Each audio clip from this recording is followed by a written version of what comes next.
காலையில இட்லி தோசை சாப்பிட்றோம், மதியம் சாப்பாடு சாப்பிட்றோம், நைட்டு இட்லி தோசை சாப்பிட்றோம், அப்புறம் போய் தூங்கிடுறோம். இப்போ ஈவினிங் நம்ம ஸ்கூல் விட்டு வந்ததும் டயர்ட் ஆகுதா? டயர்ட் ஆயிடுறோமா? ஏன் டயர்ட் ஆயிடுறோம்னா நமக்கு போதுமான எனர்ஜியே இருக்காது இல்லையா? அப்போ நம்ம சாப்பிட்ற சாப்பாட்டுல வெறும் இட்லி தோசை சாப்பாடு மட்டும் சாப்பிட்டுக்கிட்டே இருந்தா நமக்கு எனர்ஜியே இருக்காது. அதுக்கு நம்ம என்ன பண்ணணும்? நிறைய சாப்பாட்டுல நிறைய விஷயங்கள் கலந்து கலந்து சாப்பிடணும். சொல்லியிருக்காங்களா? யாருக்கெல்லாம் கீரை சாப்பிட பிடிக்கும்? எல்லாருக்குமே கீரை சாப்பிட பிடிக்கும். யாரெல்லாம் டெய்லியும் கீரை சாப்பிட்றோம்?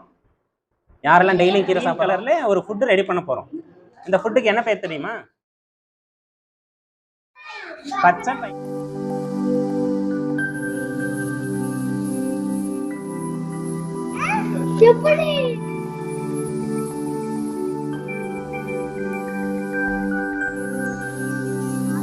பாசி பயிறு ஸ்ப்ரவுட் ஆயிருச்சு. என்ன ஆயிடுச்சு? இந்த ஸ்ப்ரவுட் சாப்பிடலாமா? இந்த ஸ்ப்ரவுட்ஸா சாப்பிட்டீங்கன்னா உடம்புக்கு நல்ல புரோட்டீன் கிடைக்கும்.